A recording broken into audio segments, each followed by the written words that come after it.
All right, everybody, we're going to move on to our next speaker, and then we'll go on to lunch. Our next speaker is Don Morgan. He's with Starion Bank.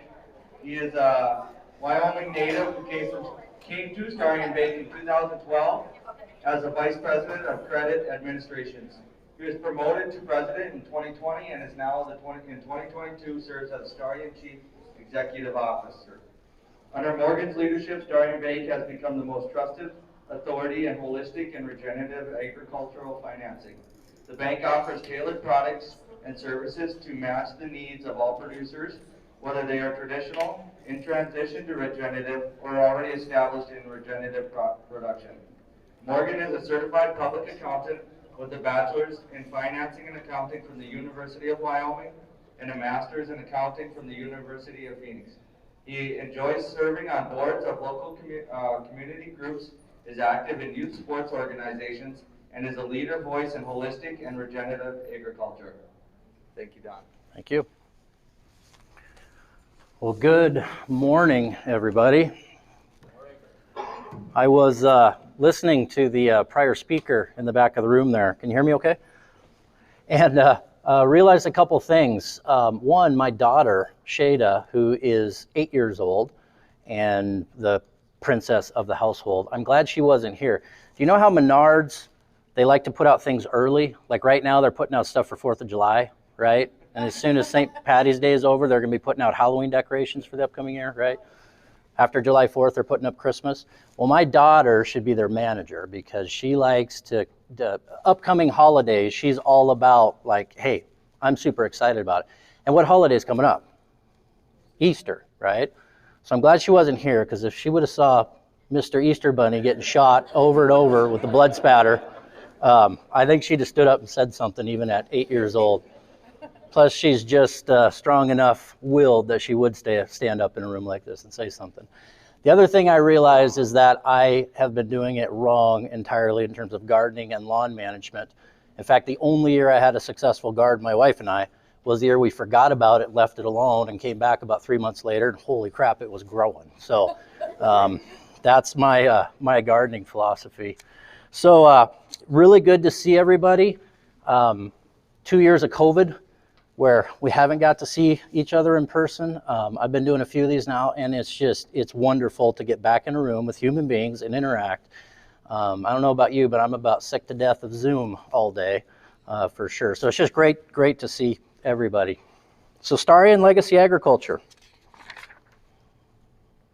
Here. Houston, we have a problem. We have a real problem. Too many family farms, family ranches are not surviving to the next generation. They're just not. The legacy of agriculture is at risk. It's real. Consolidation within the ag industry and the ongoing loss of the family farm, it's a huge issue. Now you can find data that supports it. You can find all kinds of quotes, national data, regional data. You can simply look around and know what's happening. And we as bankers in our industry, and we bank a lot of agricultural clients in the upper Midwest, we see it happening in our ag loan portfolio. This is a scary statistic up there.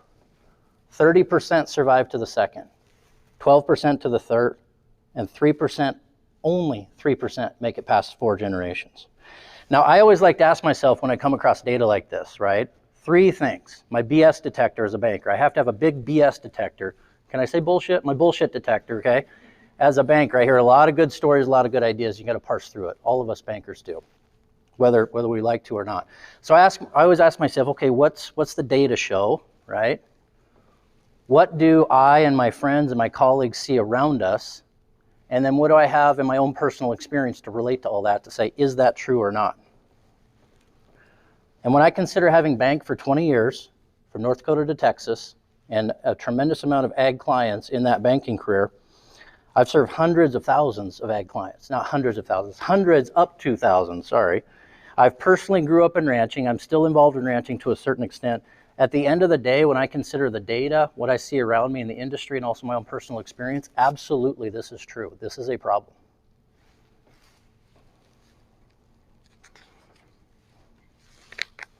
There it is in terms of data. Just from a growth standpoint, not massage, just a total number. Now, lots of factors, right? It's never a single factor. But when I see a 73% reduction in the number of farms in our nation over the last century, 73%. Guys, we don't see 73% reductions in anything. That's a tremendous downward spiral.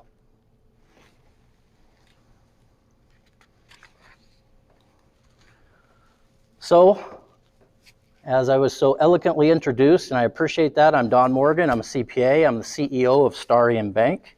I've been in banking 20 years. As I mentioned, I've banked from North Dakota to Texas, kind of everywhere in between. I've served in the roles of Chief Credit Officer, Chief Financial Officer, and now Chief Executive Officer. I've banked ag clients, business clients, commercial real estate projects, ethanol plants, hotels, motels, restaurants. About any industry, name it, I've banked it. I've never banked a casino, so maybe that's something on my bucket list. I get to bank a casino. They make good money. I've banked clients from local mom and pop retailers to some of the largest national real estate portfolios. In fact, when I was banking in Texas, we banked a portfolio for Ross Perot. I don't know, some might remember that name, presidential candidate. He stood up there with the charts and graphs, and he was drawing it out for the nation on what needed to be done. The guy actually has a camel. He got a camel for his birthday, didn't know what to do with it, so he stuck it in a pasture off a freeway in Dallas, a busy freeway, so you can drive the freeway every day and you can see the camel standing out there, just a lone camel. So, interesting story. Sorry, I bounce around a little bit. That's why I stay up here, so I can keep to my notes, so I can stay on track. But throughout all of that, my heart has and continues to remain in agriculture. I grew up on a 12,000 acre, beautiful ranch. A picture of it's here with our old red barn down in Hewlett, Wyoming. In the heart of the Black Hills, right? So we got Green Creek bottoms, pine tree covered mountains. We got Black Agus cattle grazing. We've got Sourdough Creek running through the middle of my family's ranch. Some of the best whitetail and elk hunting, turkey hunting you'll ever find, right? Outside of North Dakota. North Dakota's got some serious whitetail deer. We don't grow them as big, but we got a lot of them. So maybe second, in my opinion, to North Dakota in terms of hunting, right? This is my wife Shanda and I, my two older boys, Jaden and Kyler. This was our last time on my family's ranch, last fall. In this picture, we were loading up flatbeds, we were loading up trailers, we were taking anything that wasn't absolutely bolted down to the earth. We were there loading it up. We walked up to the top of the mountain overlooking the homestead, and we took this last picture I took on my family's ranch. Now, my family's ranch would be what you would consider contemporary or traditional, right? You can call it either way. It's kind of contemporary traditional is the way that ag for the majority is doing now. A lot of commercialization, a lot of mechanization, a lot of technology, right? A lot of old operating practices that have been ingrained, for the last 50 years, last 75 years. So let me describe it to you. 12,000 acre cow-calf operation, little bit of small grain monocropping. Sometimes we throw in barley, sometimes we throw in wheat. We'd have our cows calving in February. Now, February in this part of Wyoming is a little bit worse than February in North Dakota. It's cold, it's minus 20, it melts, it freezes back, the wind blows, it's rough, right? We were calving in that, 400 mama cows. We did that to maximize the calf weight in the fall, right? When all the ag producers go to sell their cattle in the fall, the big fall run, you want to maximize that weight so you can hit the market right, and get your revenue up. We did that. We'd run haying equipment through the field all summer. I'm pasty white, right? I would start in June pasty white. By the end of July, I looked like I'd been on a beach in Florida for 3 months, right? Tan as tan could be, running rake tractors and balers all around them hay fields all summer long. We'd run that hay to the hay yard. We'd feed that hay in bunks or out in the calving pasture. We'd take all that manure that we could, we'd haul it back to the hay field and we'd spread it out, right? Tons of tractors, tons of labor, tons of time, tons of work, sun up to sundown. Lots of fuel, lots of equipment, lots of repairs. Lots of spraying and chemical. A lot of Canadian thistle in the creek bottoms of Sourdough Ranch that my grandpa took the Dirty Harry approach to, right? We were using 44 Magnums when we could to kill Canadian thistle. Lots of buildings on the place for calving, right? We're calving in February, heifers and cows, froze ears, froze tails. We needed a lot of facilities to get them in. Soil health was considered. It was. My grandpa and my family, we considered it, but it wasn't the main focus. It just wasn't. It wasn't what the dining room table conversations were about. We were talking about cow quality, birthing weights, genetics, weaning weights, milking. In fact, the number one argument I remember of my grandparents at the dinner table was over and over was whether we should run Charolais Cross on Angus or Angus to Angus. And my grandma's position was that Charolais Cross, you had to run it because you needed the frame weight in the fall to get the poundage up in order to get hit that different price point. My grandpa disagreed. That's what our conversations were about on the ranch. That's where our focus was on the ranch. Pretty arid country, okay? Arid, more arid than around here in general. Dry cycles over the last, let's see, I worked on the ranch for about 25 years when I kind of hit high school and whatnot. In my experience, the dry cycles got worse. Our soil produced a little bit less, a little bit less, a little bit less, year after year after year. And you especially saw it in the dry cycles down there. We became less and less drought resistant. I was rodeoing with my parents, high school rodeo and college rodeo and whatnot, but my grandparents, they didn't leave the ranch.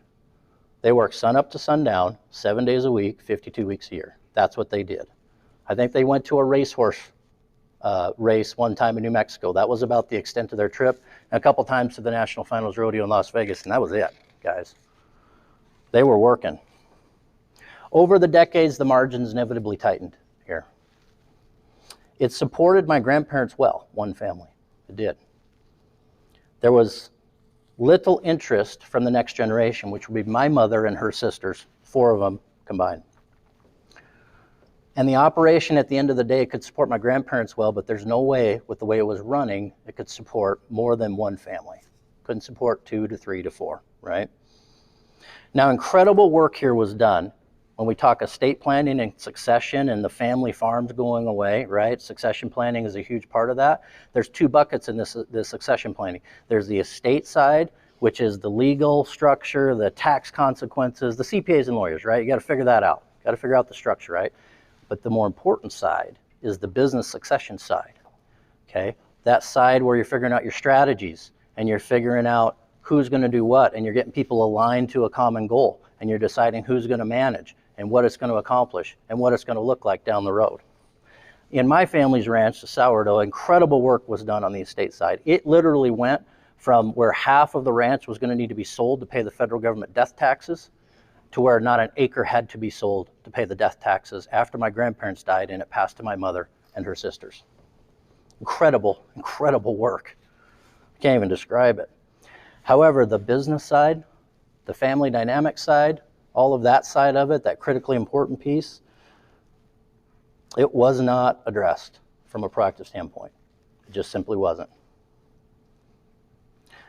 The next generation, or the next generations, did not get aligned to the fact that the number one goal was that the sourdough legacy was going to continue. And we were going to open our minds up to consider that and start talking about what goals and what sacrifices we're willing to make to get that done as a family team. We didn't do it. We didn't do that. I saw it early from my experience. I went to my grandpa about 4 years ago, unbeknownst to my mom or her sisters, because I had worked with my grandpa all my life pretty much. Loved him. And I went to him and I said, why don't we do something here where I can maybe work something in, and I can come in, forget ownership, just manage or whatnot. And he told me, no, I don't want this life for you, and I've got my daughters to consider. And that was the end of the conversation 4 years ago. My family did not come together so that the legacy should continue. We didn't do a rethink of the operation away from the traditional contemporary practices that were ingrained in my grandfather's mind and in my grandmother's mind. We didn't do it. We didn't consider that perhaps we should start looking at it from a standpoint of what do the land and the soil of sourdough offer us and start working backwards from that. We didn't try to match the operation to the land. Instead, we were still trying to force the land to fit our operation that we wanted for whatever reason we wanted it. Even that we should shift from maybe focusing so much on the cow quality and start thinking about soil quality. We didn't do it.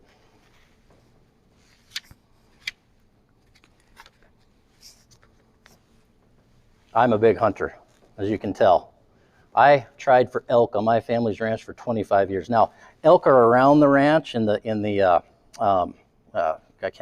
Bear Lodge National Forest, but they pass through our ranch. They only pass through, so you got to hit them just right. I tried 25 years. Last fall, I was out trying. A herd came through, big herd bull with a satellite bull, and I got on him, and I ended up harvesting this big herd bull. And I like to think, this was after my grandpa died, shortly after, and I like to think my grandpa had something to do with that the last year down there. But that was the last animal I will ever harvest off my family's ranch. Now, I'm not blaming my family here for what happened. In fact, I blame myself. I had the opportunity at the end of all this, okay? At the very end of all this, grandparents had died, and ultimately at the end of the day, it was the whole ranch getting put up for sale. And I had the opportunity to buy it. Now, with my knowledge in financing both contemporary and traditional ag operators, but also a lot of regenerative ag operators, and being blessed to lead Starion into this regenerative space, I had a plan. I had a plan to buy it. I put together a real plan. And I started with assessing the strengths and weaknesses of the land and the soil and the environment itself. Okay, I set aside all historical practices and what were done. I just set them aside and I said, what does this land and soil offer, and what is the best for the land and the soil? Because at the end of the day, the land and the soil is the #1 largest single asset of any operation, period, end of story. So I started there, and I worked backwards. Now, an assessment of this. The land here is in the heart of the Black Hills. It is tourism country, right? I mean, major tourism in the Black Hills. It's a major driver. In fact, Hewlett is known as Little Sturgis. Sturgis Bike Rally, Sturgis, South Dakota, every year, there's like 80,000 bikers. Now, Hewlett is like Little Sturgis. When they cracked down on the crime in Sturgis, it kind of forced a lot of them over to Hewlett. It had something to do with topless steer riding too. That's not from me. That's just what was going on. I had nothing to do with that either, but Hewlett became Little Sturgis. My point being, tourism is huge, right? Strength #1.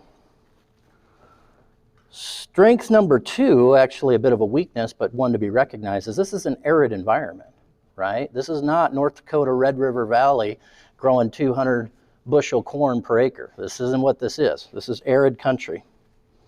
The acreage is also consumed by pine tree mountains, right? The productive soil is down the creek bottoms and up on the plateau tops. Groundwater is pretty scarce and pretty deep. This operation is not conducive to year-long running of livestock or year-long monocropping operations. It's just not. It's not geographically suited to it. It's not moisture-related suited to it. It's just not. We had feedlot facilities on site.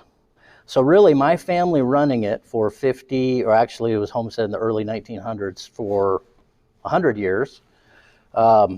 Their year-round cow-calf operation, or year-round grazing, seasonal, all that, with some small grain monocropping, it was not maximizing the strengths of what was offered. It was actually maximizing the weaknesses of what were offered on Sourdough Ranch. So my plan was as follows. I threw everything historical out and said, if I'm going to buy this and invest millions into it, I'm going to first stand up multi-species hunting outfitting. Strength #1, leverage strength #1. Turkey, deer, elk, coyote, right? 4 seasons of hunting. Revenue source #1. I'd remove the cow-calf pair herd entirely. Gone, done. Not a part of it. Minimizing weakness #1, okay, and playing to the environment. I'd plant those creek bottoms to cover crop because that would support the hunting, right? That would attract and retain more wildlife. I also would contend that it would start attracting the elk herds to stay rather than pass through. Plus, we're also looking at improving soil health in those creek bottoms, the #1 producing acreage on the ranch, right? I would then integrate livestock back with some winter grazing on that cover crop. Now, there's feedlot facilities, so I could also support with feedlot either an add-on or a support if the cover crop didn't quite make that year for grazing. Another revenue source. Soil health improvement, stacking enterprises one on top of the other, and starting to work backwards from the strategic strengths and weaknesses of the land and the soil and the environment of the ranch itself. I'd open a summer bed and breakfast. Again, leverage tourism, again, summer activities, ATVing, trail rides, hiking, you name it, little bed and breakfast to attract that tourism. As a possibility, as an additional contingency, I also thought about possibly raising game birds for some corporate shoots during the summer in the cover crop fields. There's a lot of corporate demand out there from folks in Dallas, Denver, and others that want to do corporate retreats. We just did one at Starion down South Dakota, shot some game birds in the middle of the summer, raised game birds. Another stacked enterprise on this to diversify revenue, play to the strengths, downplay the weaknesses of the operation overall. And very importantly, get my next generation, my boys, okay? And not pictured here, my daughter Shada, who's 8, and my youngest son Kazan, who's 6, excited about the future, excited about the operation, excited about what's going on, rather than looking at it and going, you're working sun up to sundown, you're barely making ends meet, you're in razor thin margins, you're grumpy all the time. I don't want anything to do with it, which is where my family was at the end of it.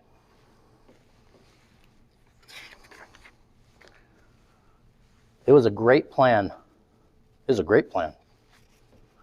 And as a good banker, I was running the numbers, right? Will these numbers work? And the numbers actually looked good. Looked really good. Pretty low break even, pretty short time frame to get there, and the upside potential down the road was pretty big. However, here was the problem. It was way too late in the game. Way too late. My wife and I had already moved on. Great banking career that I'm blessed with. She's blessed with her store that she does online and does some shows every year. Our kids are ingrained in school. I got one boy going off to college. To uproot the family and completely turn it around and engage in that size of risk and invest those millions at that level of risk with what we've got going on in our family, it was way too late. It's just way too late. The mindset shift needed on the operation was way too late. And when I went to my grandpa 4 years ago, and why it's my fault, is I knew it, I saw it coming, and I didn't push hard enough. I should have pushed harder. I should have pushed till my last breath to get all my family on board to rethink this so that the sourdough legacy should continue. The time to implement the regenerative transition plan was not when the ranch was up for sale. It was years ago when we should have gotten on the same page, had a major mindset shift, gotten aligned to the strategies, and worked hard as a team to bring it to life. The business succession side. The business succession side. Unfortunately, these things were not figured out. And at the end of the day, last fall, I watched as my family's ranch sold to a developer out of Georgia. It is now being subdivided into 40-acre lots, and I get to watch right now as they're being sold to highest bidder. And it absolutely breaks my heart. And I feel guilt and regret for it, as what would be the 5th generation on Sourdough Ranch, not having done what needed to be done to get the family together, get the plan figured out, open our mindset to new things, because the 9th generation is probably going to look back and say the 5th generation failed. And I hope that hits you right in the middle. My intent is to hit everybody I speak to right in the middle, because we have a problem in ag. Too many family farms, family ranches are not surviving to the next generation. 3% at the 4th generation, guys. 3%. So not only is there a very valid business reason for Starion Bank to engage in supporting not just contemporary and traditional, but regenerative agriculture as well, and we're the first bank to do it here, I also share, I think you can hear it in my voice, a deep personal conviction around this. There's something amiss in ag, and we got to start working to fix it. And the time is right now. Not tomorrow, not a year from now, because, and I speak from personal experience, the point of no return comes absolutely quickly. We had a succession school for ag operators just recently. We partnered with North Dakota Grazing Lands Coalition, had it first part of March. Turnout was amazing. It's awesome. What was even more amazing, and guys, you just don't see this, 83% of the attendees who are ag operators took immediate action coming out of that seminar. I mean immediate real action. Hey, we're moving forward. 83% of those attendees. So in terms of the energy and the need, the ag operators are also telling us, hey guys, this is real. We feel this. This is a problem. We got to start addressing it. So they're all feeling the same unease about their operations. Now, why? Why, right? Why is this occurring? So again, data, what we see in the industry and our expertise, and also personal experience to measure it by, here's what I come up with. This is what we see in our ag loan portfolio, what we see in the industry, and what trend data tells us. And when the next generation sees working sun up to sundown, erratic financial returns, old operating practices with mindset set in stone, debt increasing, stress, one spouse having to work off farm anyway to make ends meet, and a dash of little family dysfunction over all of it, is it any wonder that family farms and ranches aren't surviving to the next generation?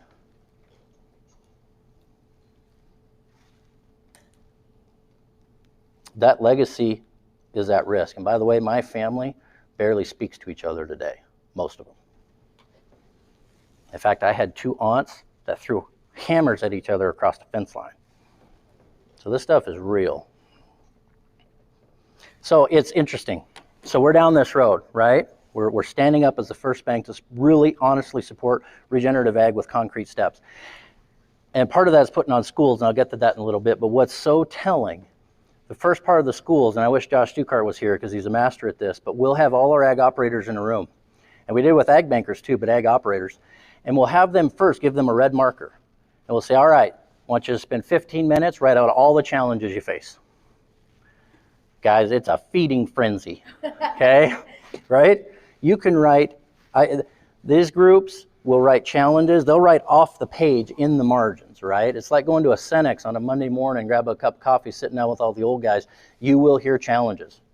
Drought, politics, weather, cost, inflation, fuel, Biden, Trump. I mean, you just name it, there's all types of challenges. Then we take those sheets that are full of red ink and we put them up on the right side of the room. Then we give them a blue marker. I'm going to say, okay, you can't, none of those challenges exist. What are your goals?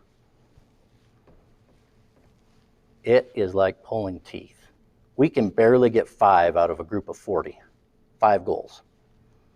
They're like that long. We take that sheet and we put it up on the left side of the room. And then we ask this question.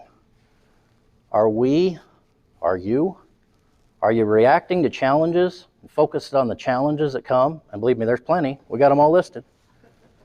Or are you working towards goals? Now that's profound, okay?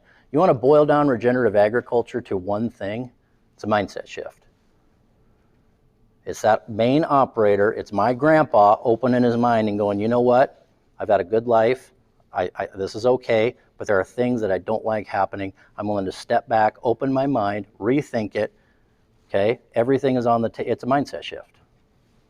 And at the basis of it is we stop reacting to challenges and we start working towards goals. And I contend with you today that our ag industry, and again, I see it in our banking industry in our portfolio, my own personal experience, our ag industry is too focused on reacting to short-term challenges. And it's hard to blame them. How many challenges are there out there? My goodness, we got out of COVID and now we got war. I mean, it just never ends, right? Are you going to just keep reacting to those, or are you going to let them wash over you, and are you going to work towards goals?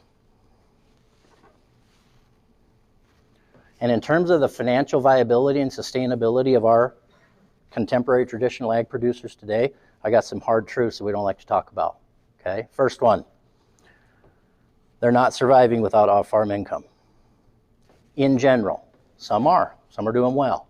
I'm making some generalizations here based on what we see, okay? So are they sustainable today from the standpoint of being financially sound and viable, independent of other off-farm income sources? No. They're not, guys.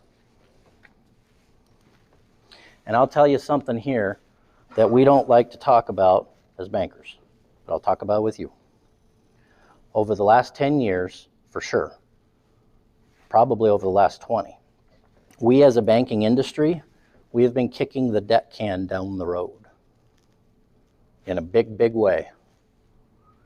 If we had not been kicking the debt can down the road, you'd see a lot of farm liquidations. And we don't like to talk about it. We don't, but it's a God's honest truth. We used to, as a banking industry, hold diligently and strictly 60% advance rates on land, 15-year payback periods, no more than 5-year paybacks on equipment, right? We're all the way up to 75% advance rates on land. We've kicked it out 25, sometimes 30 years, and we're up to doing 10-year ammos on some equipment, right? We're taking debt. We've been taking equipment debt that can't be paid and shoving it against the land and kicking it out 25, 30 years. Why are we doing it? We desperately want our ag operators to survive. We don't want farm liquidations. The last thing we want as an industry is farm liquidations. That's a hard truth. Now we also see technology increasing. Your technology is good, right? I have no problem with technology whatsoever. We are feeding the world on less acreage, with better technology, with less labor required. That's fantastic in and of itself. That is amazing and wonderful. It is. It truly is amazing. But at what cost?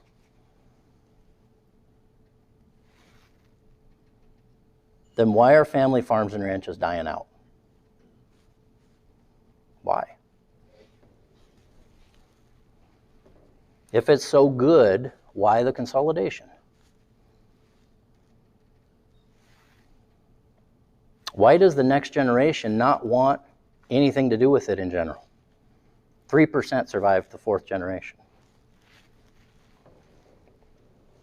Will we become ultimately a true large corporate farming globe?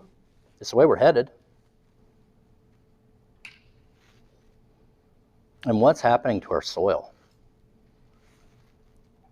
If we stretch more and more from our soil with more mechanical enhancements over the long term, is it for the betterment of the soil or not? Now, I know I'm speaking to a room full of soil health experts, right? I can't even grow a garden. But when I start pulling it through my BS detector, data, the preponderance of data, what we see in the industry as experts in the banking, and what I see in my own personal experience, I got to say at the end of it, I stand up and go, whoa, whoa, whoa, this is at the expense of the soil. In general.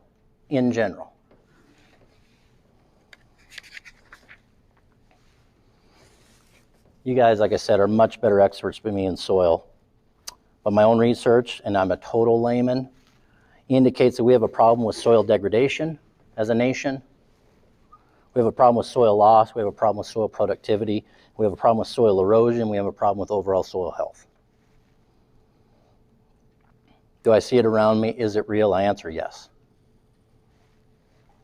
Now, due to many factors, right? There's never a single factor that contributes. And we're talking general national trends, right? Urban development and sprawl contributes, mining and extraction contributes, forest degradation contributes, weather cycle loop changes, whether you believe climate change or not, I don't care. Weather changes, right? And then the soil's ability to affect that and interact with that, has that changed? I think it's changed. Whether it's climate change or not, I have no idea. No idea. We see it in our own ag portfolio. We do the analysis. We capture the data year after year after year. Go back over the last 20, 30 years, look at the data in ag lending. Is there more fertilizer, more chemical, less drought resistance, a lot more inputs going into these yields? Absolutely. The data is clear from our own microcosm of our own loan portfolios. Better mechanical yield through technology, but less overall natural yield from soil health and productivity. I believe it. I believe that's occurring. Everything that I look at points me to, yes, that is the truth.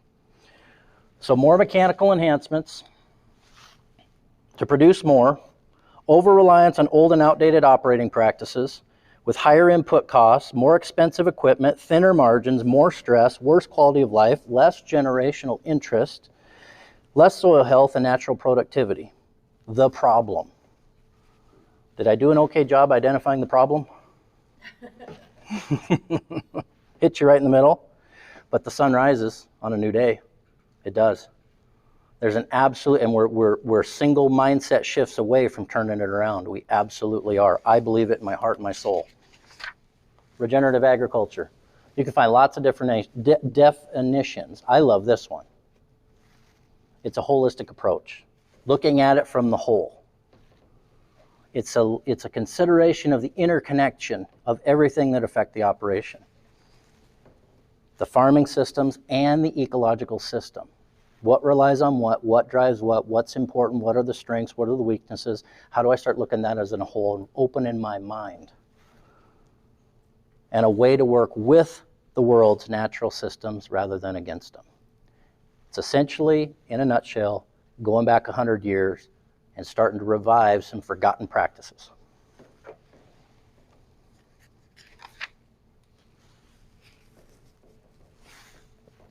More and more of our producers, and I'll speak very directly from the producers in our own portfolio, also producers who are friends of mine and others, more and more of them are getting fed up. Now, there's been a lot of niches in agriculture, a lot of fads in agriculture, right? I don't think this is a niche. I don't think it's a fad. I think this is the beginning of an evolution in agriculture in its very infancy, its very early stages. Working sun up to sundown, paying more and more for inputs, more relying on expensive third-party controlled fertilizer chemical fuel that they have little control over, right? We got Washington and geopolitical things affecting fuel that's out of control. Inflation is all the way up to about 8, 9, 10%. We didn't do that. That's not us. That's not under our control. That's been forced on us. They're getting fed up. Less interest from future generations, volatile revenue sources. We got ag operators working hard, and more of them are starting to get fed up and go, I'm kind of tired of this. And the next generation is definitely looking at it and going, yeah, I don't want to be tired of that. More and more of our producers are searching for a different way. Many are changing their mindsets entirely to move away from how they have done it and moving towards, here is what is important to my family and I, and we're going to start working toward it, work towards the goal rather than react to the challenge. And guys, it's the mindset shift. It's the aha moment that we're looking for. It's that aha, okay. Now, you may have the aha and not change a single thing about your operation if it's working towards your goals already. Great. We don't typically see that. We typically see when the aha happens, some major operational changes take place.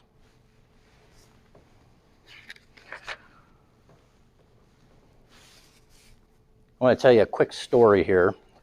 One of the best regenerative producers I know, been at it 20 years, completely transformed their operation. By the time I get down describing you probably know who it is. Award-winning regenerative operation. I asked them after 20 years of completely transforming the operation to be an award-winning, regenerative, profitable, sustainable operation with improving soil health, why'd you make the change? And the story goes something like this. The main operator had worked his entire young career chasing 1,000 cows. I want 1,000 cows. He said, if somebody asked me why I want 1,000 cows, I couldn't answer him. I don't know why I want 1,000 cows. I just want 1,000 cows. Okay, and he worked for decades as a young producer chasing 1,000 cows. And you know, he damn near went broke doing it. And his family damn near disintegrated chasing 1,000 cows. Finally, he said, I was driving to Fargo in the car having a meeting with myself. Now, I don't know about you, I have a lot of meetings with myself, and they're some of the best meetings I've ever had. So it's when the real truth comes out, right? Having a meeting with myself, driving down to Fargo, and I said, why am I chasing 1,000 cows? And I'm going broke doing it. This isn't right. And he said, I decided to stop. Aha moment. Aha moment, mindset shift. I decided to stop. And he said, then I decided, you know what? I'm done chasing 1,000 cows. I'm going to start trying to make every one of my acres on my ranch profitable and sustainable, to where I don't have to work so hard to drag every inch out of it. And it was from that moment on, the man didn't even know what regenerative was at the time. From that moment to 20 years later, it's one of the top award-winning regenerative ranches with stacked enterprises that you can find. It's a tremendously powerful story. It's an aha moment.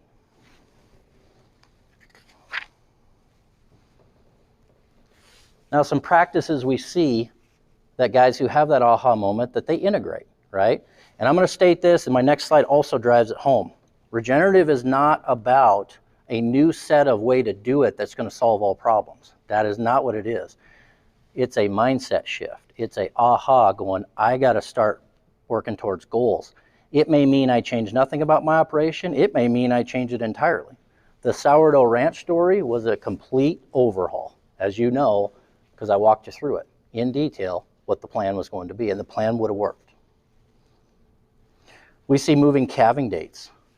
Why are we calving in February? Minus 20 degrees, putting up $500,000 barns with electric bills, with frozen ears, frozen tails, checking heifers 4 times a night every 2 hours. I've been there, I've done it. It sucks.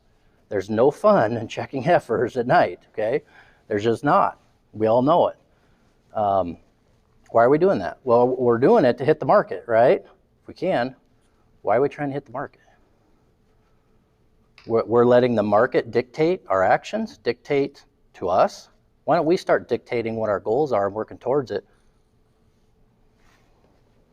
Multi-species grazing, livestock integration on monocropping operations, stacking enterprises. I named a few of them. Get as creative as you can. Winter grazing, cover crop integration, no-till, many, many more. Okay, I'm not going to go through them anymore because it's not about a new set of practices. It's about a mindset shift. Josh Dukart says it really well up there. This is critical. This is not a new set of rules. It's not, can't be. There's not one size fits all answer. These are family farms with custom operations that have different soil, different environments, different family dynamics, different goals and strategies. They're all different. They're all different. You can't write one set of rules that said, if you just do this, you'll solve all your problems. It doesn't work that way. You got to think through it. And in fact, a regenerative transition can and will lead to more challenges for you in the short term. It really will. Instead, it's a mindset shift. It's a new way of thinking. And at its heart are 4 key elements: soil health, financial health, lifestyle, and succession. Starts with succession, ends with succession. Succession is about the mindset shift. I don't have my family aligned to what the legacy should be. We have not painted the picture that everybody's aligned to. We got to start there. We got to start there. Then we got to start looking at the whole of the operation. If it will only support one family and I've got 3, how is it going to support 3? What can we do? Can we get creative? What are the strengths of the operations? What are the weaknesses? How do we start working backward from that? Well, we always did it this way and great-grandpa did it this way. I don't care. Great-grandpa isn't alive today. World's a different place. Soil health. I actually thought about, now our program is named Starion Legacy Ag. I actually considered naming it, It's About the Soil Stupid. I considered it. Probably a little too in the face. Soil is the single most important asset on the operation. Why were our kitchen table discussions about cow quality? Cow quality was not the most important asset of the sourdough operation. It was not. It was the soil, the geography, and the area. We're raising the best genetic Angus cows, award-winning Angus cows, and that ranch could barely support one family. If the soil can produce more and more sustainably over long periods of time, then you get more with less work. That's efficiency, that's productivity, that's the definition. You get more with less. Less inputs, less labor, less machinery, less stress. And then, cover cropping, multi-species grazing, livestock integration. There are experts in this room and experts out there that know these and the right plan in order to improve soil health. Financial health. Now you think, make a budget, right? Keep good records. Sure. No, that's not what we're talking about here. We're talking about having a vision, making a plan, and executing a plan towards the vision. Stop reacting to challenges. Paint the long-term picture of your goals.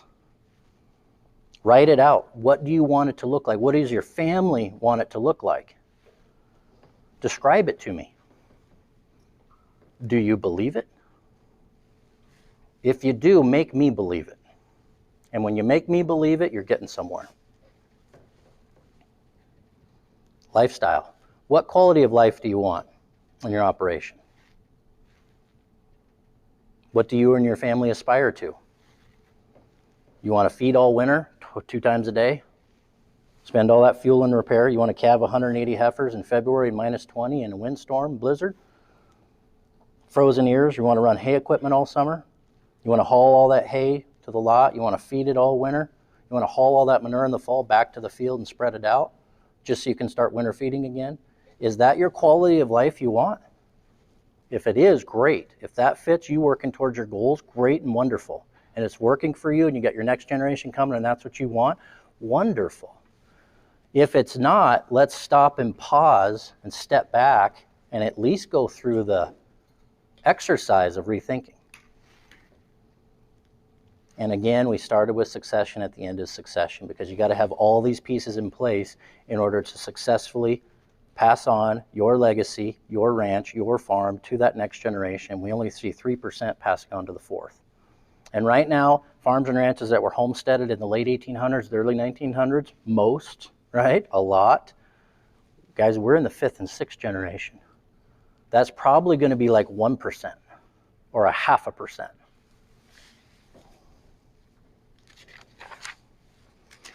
So Starion is standing up in this space with real concrete steps to be a real supporter from the banking industry, with real support for what's going on here and what's happening here and what we see happening here. And I know I took a long time getting here to describe to you what we're doing at Starion and Legacy Ag. But for me, as a CEO of a bank, also as a historical and current, I have a ranch yet. Okay, I got 40 acres. But I'm still involved and it's still in my heart. Understanding the why of something is critical. Because unless you have people understand the why, it's hard to get motivation, it's hard to get engagement, it's hard to get energy, right? So that's why I spent a long time getting here. I wanted to describe the why. Now we're not experts in agricultural operations. The agricultural operators and producers are. We are experts in providing financial expertise, financial advisorship, financial knowledge, challenging you as a customer of a bank. So we're partnering with experts first and foremost to be the first bank to stand up, openly and advocatively support regenerative agriculture and with real concrete follow-on steps. And it's critical here, I want to say this, because the intent is not to offend anybody, okay? We are supporting contemporary and traditional agriculture, and believe me, to feed a world of 7 billion on the acreage we're trying to feed it on, we absolutely got to have it still. But we also want to support industries as they evolve, and we see this as the part of an evolution of the industry. We want to be on the ground floor of it, supporting it and helping it build. 30 years from now, I see agriculture looking and feeling much different. I think we're going to bring back the family farm. Guys, there are stories out there, and I'm starting to see them. Let me tell you this quick. Today, if you were a brand new family, didn't have any land or nothing, coming out of college, go buy 3,000 acres, probably the minimum, right, to make some type of traditional operation work. Buy the equipment, $500,000 combines, $150,000 tractors, rakes, sprayers, mowers, I mean, you name it, right? Get the bred livestock in place, if that's the case. My point being, the barriers to entry in contemporary traditional agriculture are real. It's just known in our industry that unless you inherit a good chunk, you can't start up a new farm or ranch. You just can't. So, I guess some people can if you have enough backing, and you see it here and there, but in general, you can't start up a new farm or ranch these days. There's no way you'll make it. What we see with regenerative, we see families starting on 40 acres with regenerative plans and earning enough by the 2nd year to support their family. Now, frugally, yeah, but support their family. And they're working long-term plans to grow. Some are picking up and going to 60, picking up 160 here or a couple hundred there. They're stacking enterprises, okay? They're making it work, and they got kids that are excited. I got 3 stories I can think of folks up around Washburn and out east of here, real stories of new farmers and ranchers coming to life with regenerative plans on small acreages. I love it when I hear that. Wow, new entries to the agricultural industry. That's amazing. That's wonderful. So here's our literature. You can find it on the back table. There'll be more coming out. It describes Starion Bank's Legacy Ag program. We also have the date cards for our schools coming up. It's starionbank.com/legacy that you can go check us out on our website. You're going to find our annual Ag Producer School, because a critical piece here, and I said concrete steps, we're investing a lot of money to put up recurring regenerative producer schools. There's going to be 4 of them every year. In July of each year, starting this July, is our Intro to Legacy Ag. And we named it Legacy because it starts with succession and ends with succession. Okay? It's all about the legacy of the operation. Is it passing on or not? At the end of the day, that's the ultimate measure.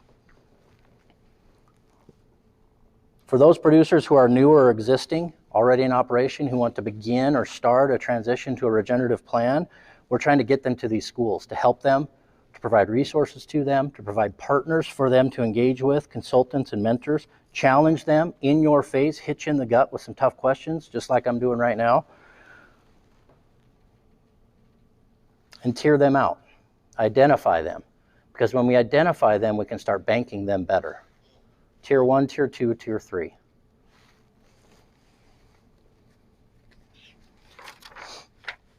Tier 1 are beginning producers.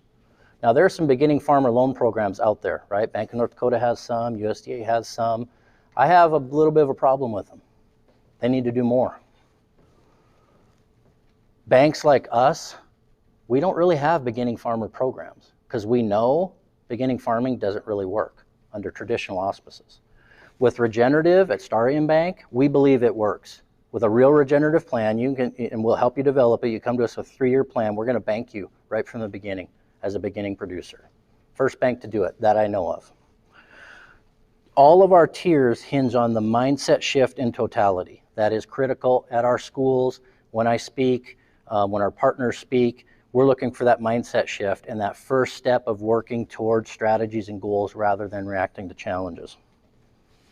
Tier 2 are transitioning, existing operators in the traditional or contemporary space that want to transition, help with a transition plan. And Tier 3 are the established regenerative producers. I told you a story about one with 1,000 cows. There are a lot out there, guys, from Nebraska to Oklahoma, Texas, North Dakota, South Dakota. We have them come to our schools. I think we've had 8 or 9 so far come. There's more we're going to grab onto. Boy, these are powerful, powerful, powerful stories.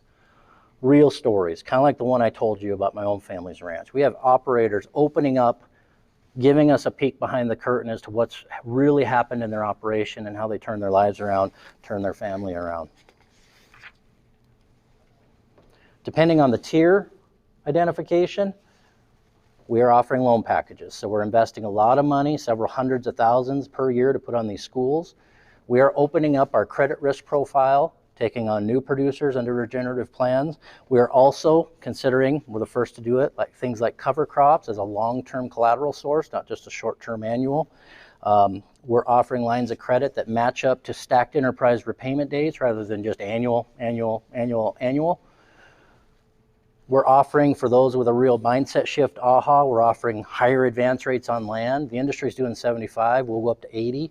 Would like to maybe push that up in the future. We'll go out 25 years. We got unsecured lending that we're offering to these established Tier 3 regenerative producers. Here's the honest to God where we see it at Starion Bank. We see less credit risk in these regenerative producers. I can tell you from my own personal experience and what I've seen so far in the industry, those that really had the the mindset shift, made a plan, adjusted parts of their operation, worked it over a long period of time and held to it, so far, 100% success rate. I don't know of one that's failed. Those that dabble, fail. I have a friend up north, big cropping farmer, big operation, rodeo buddy of mine. And we talk about this all the time. He said, yeah, I tried your cover crop thing last year. So yeah, how'd it go? Terrible.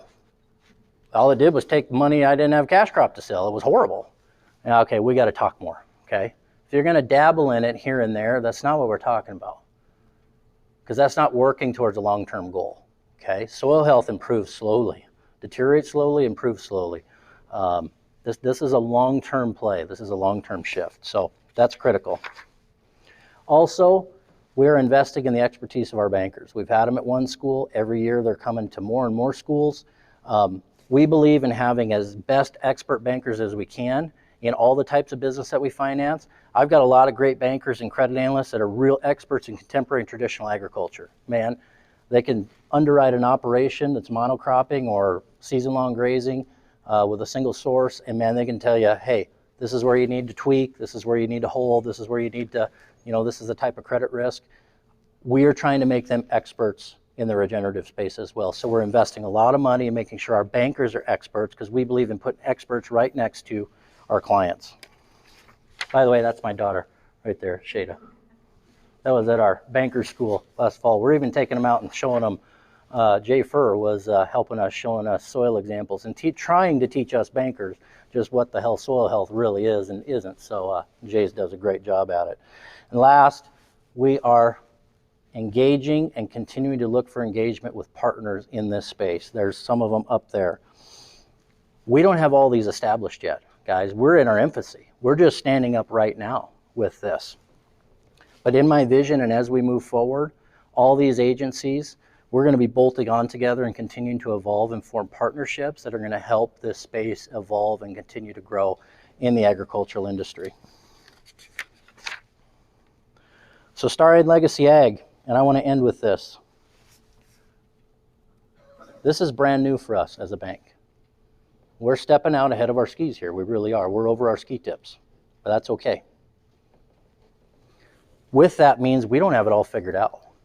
This is just where we're starting. We know we need to invest in knowledge. We know we need to invest in knowledge of bankers and operators.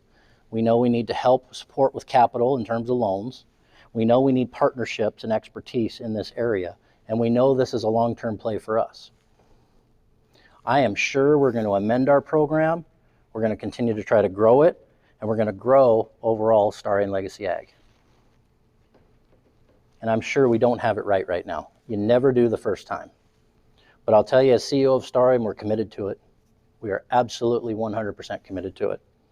We're willing to learn, we're willing to grow, we're willing to evolve, and we're willing to have our own mindsets continue to be challenged and opened up as bankers. With our customers, with our partners, with our friends in agriculture. Take care, guys. It was wonderful getting to speak to you here today. I would love to field any questions. And I think we're just right at about 7 minutes remaining, so thank you very much.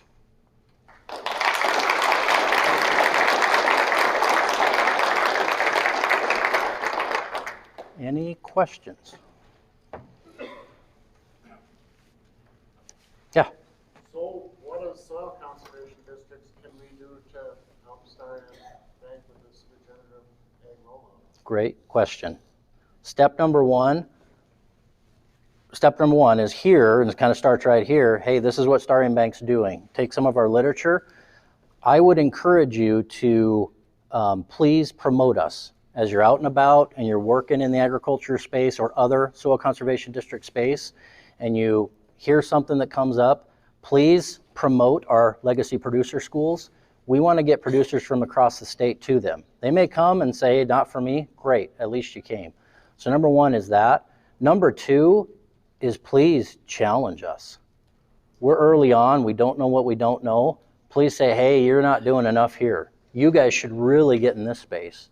Hey, your lending program isn't quite getting it done for these regen guys in this space. Here's what I'm hearing out there. Route that feedback through any of the way you can. I stay pretty close to guys like Daryl and guys like Jay and whatnot, and that'll eventually get back to us. That would really help me evolve our program as we go. And then I want to be creative. I want to be creative with soil conservation, with Ducks Unlimited, with others that say, here, and Bank of North Dakota as well, here's what we're doing. What else can we do to support these guys? Grants, shared loan programs are even more conducive to support or better for these producers, things like that. So really, listen, number one, promote us, please, especially our schools. Challenge us to continue to grow and evolve, and then help us be creative as we go along. It's a good question. Thank you. Others? Yeah. Do you guys help guarantee loans as far as people getting loans through FSA? Do you work with that? We do. Yeah, we work with FSA extensively. Absolutely. Yep. FSA definitely has its place. I know there's some more rigidity you got to work through and some more steps. Can be very beneficial though. So yes, we try to take the approach of using all the partners we can, USDA, SBA, Bank of North Dakota, FSA, because at the end of the day, we want to, do the right thing for the operation or the right thing for the business client or the personal client that we're dealing with. So we want to use all those partnerships that we can. So yes, absolutely. I have a question, John. Yeah, Daryl.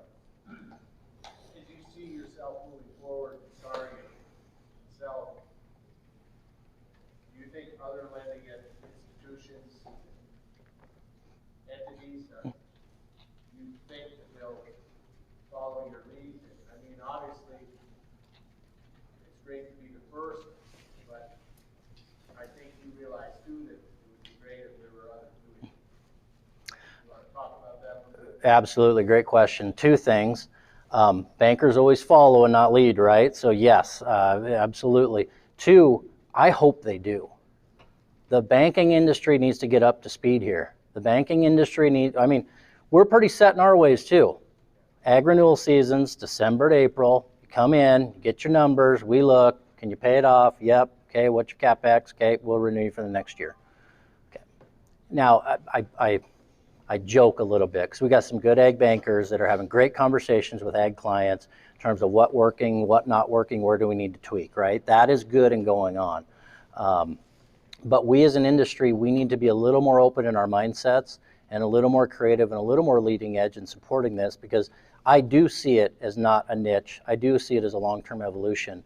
And I sure hope the banking industry grows and supports this occurring, because I think it's the best thing for the agricultural industry to come along in 75 years. And I think they will. I think you'll start to see other banks step up. We love to follow each other, so yeah. Others?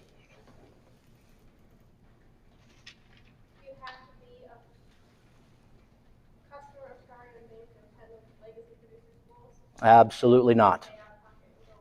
Nope. Don't have to be a customer. We want you to come. Yes, we just want you to come. We're going to keep the admission. I don't know what it'll be yet. Our agenda for our first one is going to come out here in May. We're probably going to keep admission like right around $100 for an operation. We're not looking to make money on them. There is this psychological thing in seminars that I've learned. If you don't charge a little bit, people don't perceive value in it. So we're going to charge a little bit just for that reason, but the intent is not to make money. The intent is to invest money in this, in learning for our ag operators. So great question. Thank you.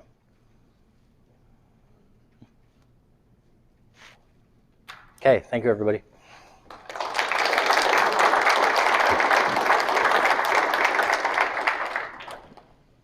Yep, you bet. Okay, thank you. All right, thanks. All right, guys. What a great morning of speakers we had. I'd just like to give everybody another round of applause if we could. So,